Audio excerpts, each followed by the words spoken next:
Sometimes, you just have to let go. Le premier, Deus Ex Human Revolution, gros succès critique et commercial.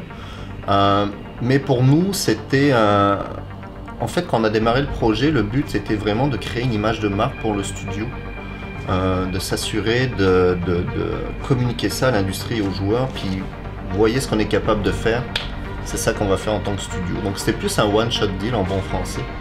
Il n'y avait pas de vision long terme. Et c'est ça qui a changé avec l'approche qu'on a avec le nouveau Deus Ex Mankind Divided, c'est-à-dire que maintenant c'est une franchise. Donc on a une vision long terme, on n'a pas juste travaillé sur un jeu, on a vu ça comme un univers. Their darkness must end.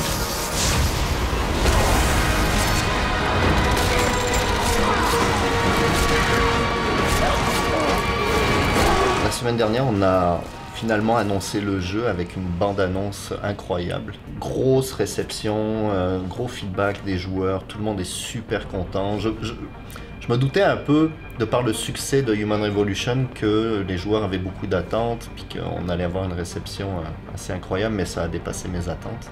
On fait toujours affaire à des fans incroyables. Je me souviens de la bande-annonce de Human Revolution, où on voit Adam Jensen qui allume une cigarette avec son briquet, puis il y a des sparkles. Oui. Il y a des gens qui avaient analysé les sparkles, qui avaient fait un arrêt sur image pour analyser les sparkles, puis qui avaient comme deviné que, en fait, compris eux-mêmes que ça représentait une constellation. Cette constellation-là, en fait, on la voit, nous, à Montréal, je pense au mois de septembre dans l'année. Puis ils avaient comme déduit de ça que le jeu allait sortir au mois de septembre 2011. The old rules no longer apply.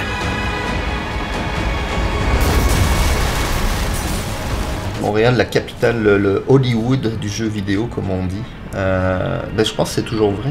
Je pense que c'est toujours le cas. Quand on regarde les jeux qui sont produits à Montréal, quand on regarde le talent qu'il y a à Montréal aussi, même si on n'a pas un star system comme on peut le voir dans l'industrie du film et autres, on a des stars, on a des talents, on a des écoles, on a des compagnies qui chaque année remportent les plus grands prix, que ce soit dans les événements du E3, de la Gamescom en Europe,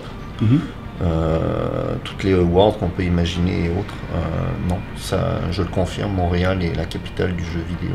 On voit aussi une tendance que j'aime beaucoup, c'est qu'il n'y a pas juste des grands studios, il y a un grand développement maintenant de studios indie, ce que j'adore, parce qu'ils viennent toucher une autre audience. Ils apportent un aspect créatif incroyable mais vrai. Donc en termes de capitale du jeu vidéo, on ne parle pas juste de blockbuster, on parle aussi du côté indie, qui est super important. Donc on a toute cette variété-là, qui est super intéressante. On a de la concurrence, effectivement, la Californie, mais c'est ça, en tant que ville, en tant que telle, je pense qu'on est difficile à battre actuellement.